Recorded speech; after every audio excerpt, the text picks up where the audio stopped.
ఇర్మియా గ్రంథము 5వ అధ్యాయము 3-4 వచనాలు. ఈ వచనాలను మనం చదువుకున్నాం. ఇందులో రిపెంటెన్స్ లేదా రిపెంట్, తెలుగులో చెప్పాలంటే పశ్చాత్తాపము. అందరూ చెప్దాం, పశ్చాత్తాపము అంటే ఇంగ్లీష్లో రాయబడిందంటే to turn away from sin and start follow God completely. To repent means to change the direction of one's life.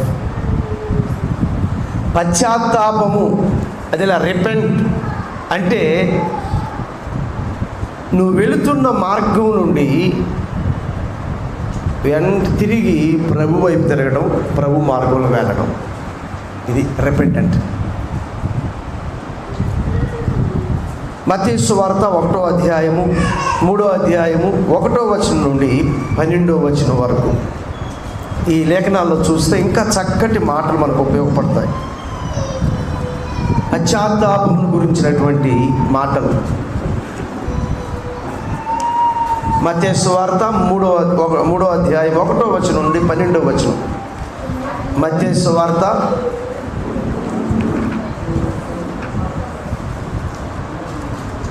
3వ అధ్యాయం 1వ వచనం నుండి చూస్తే, ఆ దినములందు బాప్తిసమిచ్చు యోహాను వచ్చి పరలోక రాజ్యము సమీపించుచున్నది, మారు మనసు పొందుడని యోదయ అరణ్యంలో ప్రకటించుచుండెను.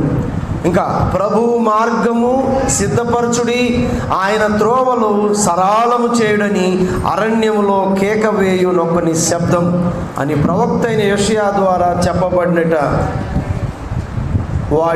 చెప్పబడిన వాడితడే. ఈ యోహాను ఎలా ఉన్నాడంటే ఒంటి రోమముల వస్త్రములు, మొల చుట్టూ తోలు దట్టియు ధరించుకునేవాడు, మిడతలను అడవి తేనెయు అతనికి ఆహారము. ఏం కావాలా? ఏం కావాలి నీకు? అవన్నీ కుప్ప వేసుకుని ఆడుకునేదానికి నువ్వు ట్యూషన్ బాగుండి ఆడుకోవచ్చు నువ్వు. ఏంది యోహానికి ఆహారము? మిడతలు, అడవి తేనె. ఇంకా చదవండి. ఆ సమయమున యెరూషలేము వారును యోదయ వారును యొర్దాను నదీ ప్రాంతముల వారందరూ అతని యొద్దకు వచ్చి తమ పాపములు ఒప్పుకొనుచు యొర్దాను నదిలో అతని చేత బాప్తిసము పొందుచుండిరి. చూడండి, దేవుని ప్రవక్త యోహాను, బాప్తిసము ఇచ్చే యోహాను దగ్గరికి ఆ అరణ్యంలోకి వచ్చి వారు పాపాలు ఒప్పుకున్నారు. ఏం చేశారు? వాళ్ళు ఒప్పుకొని వస్తా ఆ యోర్దాను నదిలో బాప్తిసం పొందారు. దేవునికి స్తోత్రం, హల్లెలూయా. అసలు ఆ తండోపతండాలకు వెళ్తున్నారు, పశ్చాత్తాపడుతున్నారు, మారు మనసు పొందుతున్నారు వాళ్ళు. ఇంకా చూడండి 7వ వచనం. అతడు పరిసయ్యుల్లోనూ సద్దూకయ్యుల్లోనూ అనేకులు బాప్తిసము పొందుట చూచి, బాప్తిసము పొందవచ్చుట చూచి ఏమంటున్నాడు అంటే, మన భాషలో చెప్పండి. సర్ప సంతానం అంటే మన భాషలో చెప్పండి. పాములు బిడ్డలారా అంటే, సర్పం అంటే సైతాను మనకి ఇంకా లెక్క. అంటే మీరు సర్ప సంతానం. మీరు ఎవరు? మీరు సర్ప సంతానము. చూడండి, ఆయన భయం అసలు ఎవరికి మాట అయిన భలే తిడతాడినా భలే. రాబోవు ఉగ్రతను తప్పించుకున్నటకు మీకు బుద్ధి చెప్పిన వాడెవడు? అసలు నుంచి వాక్యం అసలు ప్రారంభం రిపెంటెన్స్, పశ్చాత్తాపం గురించి ఇక్కడ స్టార్ట్ అవుతుంది. మారు మనస్సుకు తగిన ఫలము ఫలించుడి. ఇది హల్లెలూయా. ఏంటంట? మారు మనస్సుకు తగిన ఫలించాలి. యేసుక్రీస్తు ప్రభు నమ్మామండి, మారు మనసు పొందామండి, యేసయ్య నమ్మాను. ఏది నీ రుజువు? ఏది రుజువు? ఏముంది చెప్పండి. అందుకే 2వ కొరింథీ 7వ అధ్యాయం 10వ వచనంలో దైవ చిత్తానుసారమైన దుఃఖము రక్షణార్థమైన మారు మనస్సును కలుగు చేయరు. దేవునికి స్తోత్రం. మరి నీది దైవ చిత్తానుసారమైన రక్షణ పాస్టర్ కోసమో పాస్టరమ్మ కోసమో లేదో ఒక గుంపు వెళ్తున్నారు అక్కడికి చర్చికి, వాళ్ళతో కలిసి ముసుకేసుకొని ప్రార్థన చేసుకొని అటా ఇటా తిరగడానికి వచ్చిన వాళ్ళ. We have to examine ourselves. మనలో మనమే పరిశీలన చేసుకోవాలి, వేరొకరు కాదు. వేరొకరు వచ్చి ఏలు పెట్టి చూపించబడదు. దేవుని బిడ్డలకి నువ్వు మోకరించినప్పుడు, ప్రభువా తండ్రి నాయనా అని మొరపెట్టినప్పుడు, చాలాసార్లు చెప్పా, నీ మనసు నీ మీద దోషారోపణ చేస్తుంది. చర్చి వరకే చర్చిలో వరకే ఈ మాటలు. మందిరం దాటిన తర్వాత మనం మర్చిపోతాం, మనం లోకస్తులో అన్నిల్లో కలిసిపోతాం. హల్లెలూయా. ఏంటో కలిసిపోతాం. మీ లోక మర్యాదను మీరు అనుసరించొద్దని ప్రభువు చెప్పాడు. ఈ లోక ప్రకారంగా మనం జీవించినప్పుడు తండ్రి ప్రేమ మనలో ఉండదు. హల్లెలూయా. దేవునితో స్నేహమా, లోకంతో స్నేహం? ఎవరితో? దేవునితో స్నేహం చేసేవారు లోకస్తులతో స్నేహం చేయలేరు, ఎక్కువ వాళ్ళతో ఉండలేరు, వాళ్ళు ఉండలేరు, సహించలేరు, ఎక్కువసేపు ఉండలేరు. పెళ్ళిళ్ళకు కార్యాలకు వెళ్ళినా ఒక గంట ఒక రోజు ఉంటే అప్పుడు ఎక్కువైపోతుంది, అప్పుడే సమస్యలు అయిపోతాయి. దేవుని బిడ్డలు ఎప్పుడూ నిరంతరము వారి ప్రార్థనా జీవితం, వారి వ్యక్తిగత జీవితం, వారి ఆత్మీయ జీవితం కాపాడుకుంటూ వెళ్ళిపోతుంటారు. హల్లెలూయా, హల్లెలూయా. అసలు బ్రతుకున్నారా చనిపోయారా అనిపిస్తుంది, కొన్నిసార్లు డౌట్ అనిపిస్తుంది.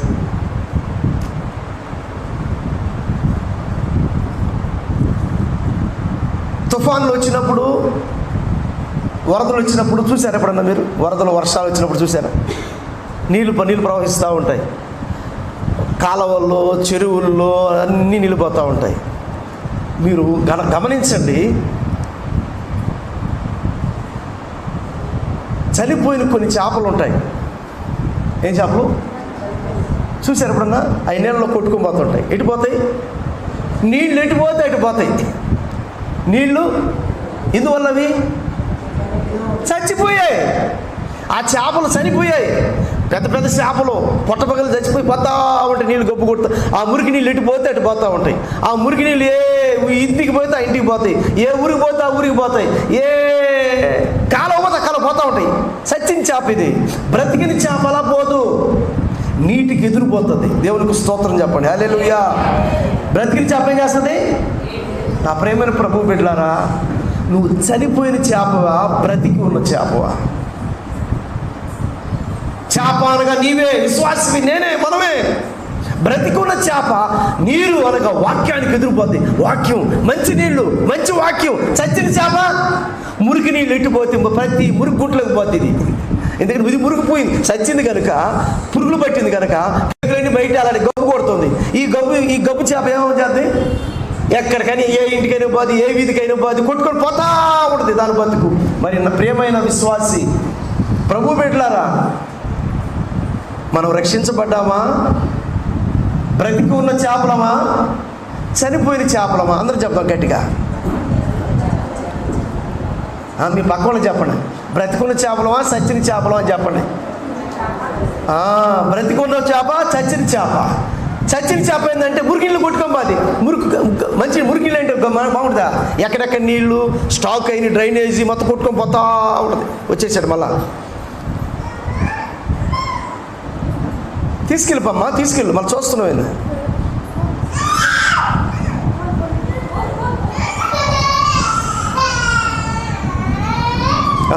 ఎక్కడున్నాం మనం? అది ఎందుకంటే దైవ చిత్తానుసారమైన దుఃఖము రక్షణార్థమైన మారు మనసు కలుగు చేస్తుంది. హల్లెలూయా. నేను చెప్పాను, రిపెంట్ లేదా రిపెంటెన్స్ అంటే to turn away from sin. పాపము నుండి దూరంగా, ఈ మార్గంలో వెళుతున్నావు, దానికి దూరంగా వెళ్ళి దేవునితో సావాసం కలిగి పరిపూర్ణంగా ఆయనతో జీవించడం. అది పశ్చాత్తాపం అంటే. పశ్చాత్తాపం అంటే అప్పుడప్పుడు రండి మా ప్రార్థనకి ఏమి ఆగిపోయినట్టు కాదు. వాళ్ళు చచ్చిపోయి, ఈ చేప చచ్చిపోయి పోతా ఉంది, ఏ ఊరికి ఆ ఊరికి వెళ్ళిపోద్ది. బ్రతుకున్న చేప అలా పోదు, మంచి నీళ్ళు వేస్తుంది, ఆ నీటికి ఎదిరిపోతుంది. మన పాపంలో చనిపోయిన వారంగా ఉండాలి. పశ్చాత్తాపం అంటే ఇది. నీకు చెప్ప, నువ్వు రావాలి ముందు. ప్రభువుని నమ్మావు, ఎన్ని సంవత్సరాలు అయింది? ఏది నీ మాదిరి? నీ బిడ్డలకు మాదిరేది, నీ భర్తకు మాదిరేది, నీ భార్యకి మాదిరేది, నువ్వు వస్తున్న సంఘానికి మాదిరేది? నిన్ను చూసి మిగిలిన వారు ఏమి నేర్చుకోవాలి? నిన్ను చూసి బూతులా, అసహ్యమైన మాటలా, నోట్లో నుంచి? అయితే ఈ నోట్లో నుంచి నేను ఎప్పుడు ప్రభువుని నమ్ముకున్న తర్వాత నా నోట్లోని కాపాడుకోవడానికి ఎంత ప్రయత్నం చేసేది తెలుసు? నోట్లో రాయేసుకున్నా, ప్రార్థన చేసా మోకాళ్ళ మీద. ఏడా ప్రార్థన చేస్తుంటే మోకాళ్ళు ఇట్లా 14 శుభ్రంగా కూర్చోన్నా చేసుకుంటారులే ప్రార్థనని. మోకాళ్ళతో చేసిన ప్రార్థన మోకాళ్ళతో చేసిన ప్రార్థనలో ఉన్న శక్తి నువ్వు దిమ్మరంగా కూర్చుంటే రాదు ప్రార్థన. ఆ శక్తి అవపడుతుంది అందులో. నీళ్ళు కోరు కూర్చొని చేసిన ప్రార్థన శక్తి ఉండదు. మోకాళ్ళేసి ప్రార్థన చేయండి, మోకరించి ప్రార్థన చేయండి. వెంటనే నీలో ఉన్న శక్తి దేవునికి నీ ప్రార్థన వెళ్ళిపోతుంది. కూర్చొని దిట్టంగా కూర్చొని 14 వేసుకుని కూర్చొని ప్రార్థన చేస్తున్నారు అంటే నువ్వు ఎట్లా, నీ స్థితి ఏమైపోయిందంటే ప్రార్థన అంటే అసలు లెక్క లేకుండా అయిపోయింది. అసలు ప్రార్థన అంటే ఏంది అమ్మా? అసలు భయం వేస్తుంది వణుకు. ప్రార్థన అంటే లెక్క లేకుండా, ప్రార్థన విలువే అసలు భయమే లేదు. ప్రార్థన అంటే అసలు లెక్క లేదు, అసలు శక్తి లేదు. ప్రార్థనా శక్తి లేక నేనేం బోధించగలను? ప్రార్థనా శక్తి లేక నువ్వే ఇతరులకు చెప్పగలవు? ప్రార్థనా శక్తి లేక నువ్వు ఇతరులకు ప్రార్థన చేయలేవు. ఒట్టి డమాల్ అంటారు, డమాల్ ప్రార్థన. నీకు ప్రార్థన చేసి నీ శక్తి ఉండదు. ఒత్తి నోటి ఏముండదా? ప్రార్థన లేకుండా వేరొకరికి నువ్వు ప్రార్థన చేయలేవు. అసలు నీకే ప్రార్థన లేదు, నీ భర్తను ఎలా రక్షించుకోగలవు? నీకే ప్రార్థనా శక్తి లేదు, నీ కుటుంబాన్ని రక్షించుకోలేవు. నువ్వు పశ్చాత్తాపడలా, మారు మనసు లేదు, దేవుడితో సావాసం లేదు, లోకస్తులతో సావాసం ఉంది కనుక ప్రార్థన యొక్క విలువ, శక్తి, భయం కోల్పోయావు.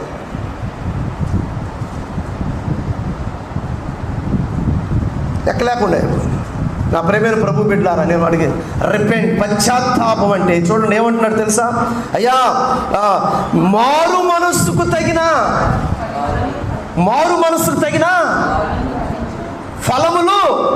ఫలము ఫలించుడి. నువ్వు రక్షించబడ్డ భయం ఎవరేమంటారని, భయం. నా పెళ్ళి అవుతుంటే, నా పెళ్ళి నేను చేసుకుంటా ఉంటే మా ఇంట్లో కరెంట్ లేదు అంటే నేను ఎక్కడెక్కడో దేశాలు ట్రైనింగ్ చేస్తా, సువార్తని తిరుగుతా ఉన్నాను. ఇంటికి ఇప్పుడు వెళ్ళేవాడిని కాదు. సరే పెళ్ళి కన్నా మా ఇంట్లో చేసుకోవాలి కదా పెళ్ళి, నీళ్లు శుభ్రం చేసుకొని కరెంటు దొంగ కరెంటు పెట్టుకోవాలి అని ఆ 2 రోజులు. ఇప్పుడు ఉన్నాం కదా, కరెంటు బిల్లు ఎందుకు లేదు, అంతా తీసేసాం. సరే గ్రామం, మా ఊరు గ్రామం కదా, ఆ గ్రామంలో ఆ కరెంటు తగిలించుకో 2 రోజులు అని చెప్పి నా మనసు అంగీకరించలేదు. ఏంది బాధ అవుతుంది, నా మనసు అంగీకరించట్లా. ఇది దొంగ కరెంటు వాడుతున్నాం, ప్రభుత్వం దొంగది వాడుతున్నాం, అది దొంగే కదా నేను. సరే మాకేం ఏరే గతి లేదు అప్పుడు ఆ సమయంలో. మా అన్న కరెంట్ నువ్వు పెట్టన్నా, నేను చూసి నేను పెట్టకుండా ఎవరు చూశారనుకో, ఈడేం పాస్ట్ దొంగీడు అనుకుంటారని చెప్పి నేను మా అన్న చెప్పా, నీ కూలో నేను కరెంట్ పెడతాను మా అన్న అన్నాడు. అంటే మీకేం చెప్తున్నానంటే ఒక చిన్న పని చేసినా కూడా నీ మనస్సు ప్రెషర్ అవుతుంది. అయ్యో నేను చేసిన తప్పు, ప్రభువా నన్ను క్షమించడం. నీ ఇష్టానుసారంగా నీ నోరు పారేసావంటే, ఇష్టానుసారంగా నువ్వు ఆ ఇంటికి తిరుగుతున్నావంటే నా ప్రేమను ప్రభు బిడ్డలారా నీకు రక్షణ లేదు. చచ్చిన చేప, గట్టిగా చెప్పండి, గట్టిగా, చచ్చిన చేప, బతికిన చేప. ఈ చచ్చిన చేప అప్పుడప్పుడు చర్చిలకు వస్తాయి, వచ్చి తెలియకుండానే బతికున్న చేప మాదిరిగా ప్రార్థన ఉన్న చేపలు మెయింటైన్ అవుతాయి. లాస్ట్కి ఏ రోజుకైనా నిజమనేది నిప్పు లాంటిది. అది పాస్టర్ గారు నన్ను మెప్పించిన దేవుని మెప్పించలేము. పాస్టర్ గారి నామమున నన్ను మెప్పించిన దైవ సేవకుడుగా దేవుని మెప్పించలేము. ఈ రోజు కాకపోయినా రేపైనా, ఈ సంవత్సరం కాకపోయినా 2025వ సంవత్సరం అయినా నీ బ్రతుకేమిటో బయట పోతుంది. నీ బ్రతుకు బస్ స్టాండ్ అయిపోతుంది.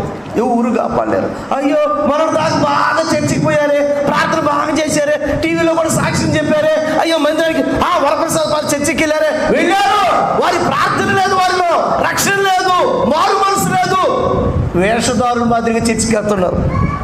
చిన్నది ఇంట్లో ఏమి జరగకూడదు, ప్రార్థనకు డుంబా, శుక్రవారం లేదు, ఆదివారం లేదు, వస్తే వస్తారు, లేకుంటే దేవుని పని ముట్టుకొని కూడా ముట్టుకోరు. మరలా మనం అందరూ ప్రభు బిడ్డలు, మన పశ్చాత్తాపం ఉంది. మారు మనసుకు తగిన ఫలము. యోహాను అంటున్నాడు, మీరు మారు మనసు పొందారు కదా, దానికి తగినట్టుగా జీవించండి. నాకు భయం. కొన్నిసార్లు నాకు ఒక రాత్రుల్లో ప్రభు నమ్ముకున్న తర్వాత కొన్ని నన్ను భయపెట్టే కళ్ళు వచ్చేది. చెప్పడారా? ఆ కళ్ళు భయపడిని లేచేవాడిని. ఏం కళ్ళంటే, ఈ ప్రభు మార్గం తప్పిపోయి ఎలా లోకంలో కలిసిపోతానని ఆ కళ్ళు నాకు భయపెట్టి. ఏం కళ్ళంటే, ఆ కళ పోయి ఆ కళ్ళలో నేను సినిమాల్లో కూర్చోన్నానండి, పోయి సినిమాలు చూసేవాడిని కదా. ఒరే, ఇంకేమన్నా బ్రతుకుందా, ఇంకేమన్నా జీవితం ఉందా, ఎవరన్నా చూస్తే ఇంకా తలెత్తుకొని నేను ఆ బ్రతికే అంత భయం వేసి కలవరించుకొని లేచేవాడిని నేను. హల్లెలూయా. నా ప్రభు బిడ్డలారా, మీరు ఒక్కాకే వేస్తారు, గుట్కాలు నవ్వుతారు, పాన్పిరాగాలు అవుతారు, బూతులు తిడతారు, తుప్పుకి వేస్తారు, ఒక జుట్టు పట్టుకుని లాగుతారు, బొడ్లు వచ్చారు, రాక్ కొట్టుకుందరమంటారు. అంటే మీరు కాదులే, చాలామంది బయట వాళ్ళు మీరు కోపపడి నా మీద పాస్టర్ గారు ఖర్చు కట్టారు. ఎందుకు ఖర్చు కడతారు? నాకు ఈ భూలోకంలో ఎవరు శత్రువులు లేరు. హల్లెలూయా. ఎవరైనా శత్రువులుగా ఉంటే వాళ్ళకి నేను చెప్పలేను. లైవ్లో ఉండే వాళ్ళకి మీకు మీ ఊరి మీరు కొని తెచ్చుకున్నట్టే. నాకు ఎవరి మీద కోపం, ద్వేష, ప్రేమ, దేశం ఏముండదు. అందరూ ఒకే, నాకు అందరూ సమానమే. ఎందుకని నేను దైవ సేవకుడిని. నేను ఒకరిని పొగిడేవాడిని కాదు, ఒకరి మెప్పు కోరుకునేవాడిని కాదు, ఒకరు మెప్పించేవాడిని కాదు. హల్లెలూయా. చూడండి, నేను వెంటనే నేను బాధపడ్డానంటే ఆ రియాక్షన్ చాలా ఉంటుంది. మీకు తెలుసో తెలియదు, నేను పాస్టమ్మ నేను బ్లడ్ టెస్ట్ చాలా బలహీన పడిపోయాను. ఆదివారం బ్లడ్ టెస్ట్ చేయడానికి నేను పాస్టర్ బైక్ మీద వెళ్తూ ఉన్నాం. తీరా మన కృష్ణవేణమూరి ఇంటి దగ్గర దాటాము. అక్కడ నాగరాజు సారు వాళ్ళ అన్నతో పాటు బైక్ మీద పోతున్నాడు. హిందువులు గుడి వచ్చింది, నమస్కారం పెట్టాడు నాగరాజు సారు. నా కంట్లో పడింది అంతే. చూడండి, మీకు నవ్వు వస్తుంది. నాకు బాధ, కోపం, ఏం చేయాలో అర్థం కావట్లా. మీకు నవ్వు వస్తుంది. నీకు ముక్కాడంటే, నీ కొడుకు వెళ్ళి బొమ్మలకు ముక్కాడంటే నీకు నవ్వుతావా, బాధపడతావా? అది మీకు నవ్వు ఎందుకు వస్తుంది నాకు అర్థం కావట్లేదు. నేను ఎంత బాధపడుతున్నా. ఏందబ్బా నీ ప్రార్థన ఏది, నీ వాక్యం ఏది, నేనేమి నేర్పుతున్నాను ప్రభు? కొన్నిసారి అనిపిస్తుంది, ఏరు ప్రభు నమ్మకస్తులని పెట్టలేరు, యథార్థపరులేరు, క్రమంగా ప్రార్థనకు వచ్చేవాళ్ళు లేరు. నేను చేసిన సేవ ఏమైపోతుంది, బాధ అవుతుంది. అంటే నేను నలిగిపోయా. ఆడనే చాలా బాధపడ్డా. ఎంత బాధపడ్డాను, ఎందుకు అంత బాధపడ్డా. వచ్చి మళ్ళీ రొట్టెలో తీసుకుంటాడు, మళ్ళీ రొట్టె ద్రాక్షను కూడా తీసుకుంటాడు. వచ్చి కరెక్ట్గా చెప్తాడు, నా కంట్లో పడిపోయాడు. చాలా బాధపడ్డాను. మరుసటి రోజు ఫోన్ చేశాను, సార్ ఎట్లా ఉన్నారు, వేరే విషయం మాట్లాడదామని. సార్ రాత్రి చనిపోవాల్సింది, బాగలేదని చెప్పాడు. ఏం బాగలేదు, ఎక్కడికి వెళ్ళబాక, నేను ఇంటికి వస్తాను అన్న. ఇంటికి వచ్చేటప్పుడు వేరే వాళ్ళు కారులో ఎక్కించుకెళ్ళిపోయారు. ఏందో మాట్లాడాడు, వాళ్ళని అరిశారు. ఎందుకు చేశారు, ఇటు పైన బాగాలేకపోయినా కూడా ఫోన్ స్విచ్ ఆఫ్ చేసి ఉండొచ్చు కదా. మరుసటి రోజు నేను వెళ్తే చెప్పుకొస్తున్నాడు, సార్ రాత్రి ఏం జరిగిపోద్దు. ఆమె ఇంట్లో పని మనిషి కూడా చెప్తుంది, సార్ మాకైతే రాత్రి నమ్మకాలు లేదు, ఊపిరాడలేదు, ఎన్ని ట్యాబ్లెట్లు మింగాడు, ఏదో ఎన్ని వేసాడు. నేను ప్రేరాలు తీసుకుని పోయి రుద్దాను సార్. ఆ రుద్దిని 10 నిమిషాలు కోలుకొని 3 గంటల నుంచి బాగా నిద్రపోయాడు సార్ అని చెప్పి. హల్లెలూయా. నాగరాజు సార్ నాకంటే ప్రేమ, కోపమా, ద్వేషమా? నాకు నా చేతులు ఏం లేదు. గుర్తుపెట్టుకో, నువ్వు ఒంట్లో భయం పెట్టుకొని దేవుని సన్నిధికి లేకుంటే వెళ్ళిపో, చర్చిలో నుంచి వెళ్ళిపోయి చర్చిలో ఉండి, లేకుంటే లోకంలో కలిసిపో. ఎవరు బతిలాడరు. నీకు వందనాలు, సంతోషంగా చెప్తున్నా. ఇక్కడ దేశయ్య దగ్గరకు వచ్చి మార్పు చెందకుండా ఆ నామకార్థ భక్తిలో ఉంటే నువ్వు చాలా చాలా కష్టం. నేను చెప్తాను, నీ జీవితం మార్చుకోవాలా, ఇప్పుడు మన బ్రతుకు మార్చుకోవాలి. నేను చాలా బాధపడ్డా, సాయంత్రం వరకు బాధే. నా బాధ ఏమో మరి, నా బాధ ఆయనకి బుద్ధిజమాట చేశాడు ఏమో నాకు తెలియదు. ప్రార్థన చేయండి పాస్టర్ గారు ఏమని చేసేది, ఎన్నిసార్లు చెప్పేది, ఎన్నిసార్లు హెచ్చరించేది. ఇంకా చెప్పాలి, దేవుడే అతన్ని తీసుకోవాలి, దేవుడే చూసుకోవాలి ఆయన్ని. నాకు తెలియదు, ఎందుకంటే ప్రార్థన చేస్తున్నాం, చెప్తున్నాం. చిన్నపిల్లలు అయితే చెప్తాం, వాళ్ళు గద్దించి ఇది ఎన్నిసార్లు చెప్తాం, తలంటికి నడిచిపోతూ ఉన్నాయి. ఆదివారం ప్రార్థన అయ్యా, దేవుడి సన్నిధి అయ్యా, నేను చెప్పింది కదా బైబుల్, ఏసై చెప్పిన మాట అయ్యా, ఏసై చెప్తే మేము వినాలా అంటే నీ ఇష్టం, అది నేను చేయలేను. కాకపోతే నేను స్మూత్గా ప్రేమగా చెప్పను, గద్దించి చెప్తా. ప్రభు ఈ ఆజ్ఞ చెప్పాడు మనకి, నువ్వు విన్నావు అంటే అవును కదా, పాస్టర్ గారు సొంతంగా చెప్పాడు ఈ మాట, నా కోసం చెప్పాడా? శుక్రవారం ప్రార్థనకు వస్తే నువ్వు ఎదగతావు, ప్రార్థనలో నువ్వు బలపడతావు, ధైర్యంగా ఉంటావు. ఇంకా మీ అమ్మ కోసం ప్రార్థన చేస్తావు, తమ్ముడు కోసం ప్రార్థన, అందరి కోసం ప్రార్థన. నువ్వే బలహీనరాలు అయిపోతే ఇంకా నువ్వు ప్రతి తుమ్మిన దానికి తగ్గిన దానికి దెయ్యం బుర్రు అన్నట్లు భయపడుతుంటావు. అది భయమే. ఏంటి నువ్వు బలమైన విశ్వాసులు లేవు. నేను ప్రార్థన చేస్తున్నా అంటే, ప్రభువా ఇదిగో 3 సంవత్సరాలు అయిందనుకో, మన సంఘం ఎవరన్నా వచ్చి వాళ్ళు దేవుడు బాగా ఎదిగి ఆ భార్యాభర్త ఇంకో గ్రామానికి వెళ్ళి వాళ్ళు అన్ని పని వదిలిపెట్టి దేవుడి సేవ చేయాలి అని నేను కోరుకుంటున్నా. హల్లెలూయా. 10 కుటుంబాలు వచ్చారనుకో, వాళ్ళు బయటికి వెళ్ళి 10 సంఘాలు కడతారు. హల్లెలూయా. ఇక్కడే ఉండి ఏడ సంచిపోకలేదు. వచ్చి ఏంటంటే ప్రభువు నమ్ముకొని బాప్తీసం ఇక్కడే ఉండకూడదు. నువ్వు పెరగాల, దేవుళ్ళు ఎదగాల. ఎన్ని సంవత్సరాలు బూతు మాట్లాడకూడదు అని చెప్పేది. ఎన్ని సంవత్సరాలు ఒక్క మార్గంలో నువ్వు బోధించేవాడిగా ఉండాలి, నువ్వు బోధించే దానవుగా ఉండాలి. ఎన్ని సంవత్సరాలు ప్రార్థన లేకుండా? 3 సంవత్సరాలు. నువ్వు దేవుడిని పిలిస్తే, దేవుడిని పిలిచాడు పరిచర్యకి, సేవ చేయడానికి, సువార్థికుడిగా లేకుంటే సంఘం కట్టేదానికి. బయటికి వెళ్ళిపోయి ఒక గ్రామం తీసుకొని ఉపవాసం ఉండి 40 రోజులు 20 రోజులు 10 రోజులు ఆ గ్రామంలో సేవ స్టార్ట్ చేయి. హల్లెలూయా. నాకు చాలా సంతోషం. మీ లేదా సంఘంలో ఇక్కడే నా ప్రభు ఇక్కడే నేను బ్రతికినంతకాలం ఇక్కడే ఉంటానటవా, నీవు నీ కుటుంబము సంఘానికి ఇతరులకు మాదిరిగా ఉండాలి. హల్లెలూయా. దేనికి మాదిరి? ప్రతి దానికి. నిన్ను చూసినప్పుడు ప్రతిదీ నీ దగ్గర నేర్చుకోవాలి. హల్లెలూయా. నీ ప్రార్థన చేయటం, నువ్వు సంఘానికి వచ్చే సమయం, దేవుడికి ఇచ్చే విషయం, నువ్వు ప్రార్థన చేసే విధానం, నువ్వు పాట పాడే విధానం, నువ్వు భోజనాలు వడ్డించే విధానము, బాత్రూమ్స్ కడిగే విధానము, పలకరించే విధానము, ప్రేమగా చూపించే విధానము, నిన్ను చూసి ఇదిగో ఈ ఫ్యామిలీ, ఈ భార్యాభర్త మాదిరిగా మేము ఉండాలి, మా కుటుంబం ఉండాలని మాదిరిగా ఉండాలి. హల్లెలూయా. మనందరం మంచోళ్ళమే. కానీ సైతానుడు పొంచుకొని కూర్చున్నాడు నీలో ధనాశ తీసుకురావడానికి, బంగారు ఆశ తీసుకురావడానికి, పలు రకాల శోధన తీసుకొస్తాడు. నీకు చెప్పాను, మీకు నువ్వు ధనాన్ని దేవుడిగా చేసుకుంటే దేవుడిని మెప్పించలేవు. పోయిన ఆదివారం ఏం చెప్పాను చెప్పండి. ఇటంటే ఏం చెప్పండి, ఏం చెప్పాను? పోయిన ఆదివారం ఉంగరాలు ఏమన్నాను, ఏందా ఒక్కరు చెప్పట్లా.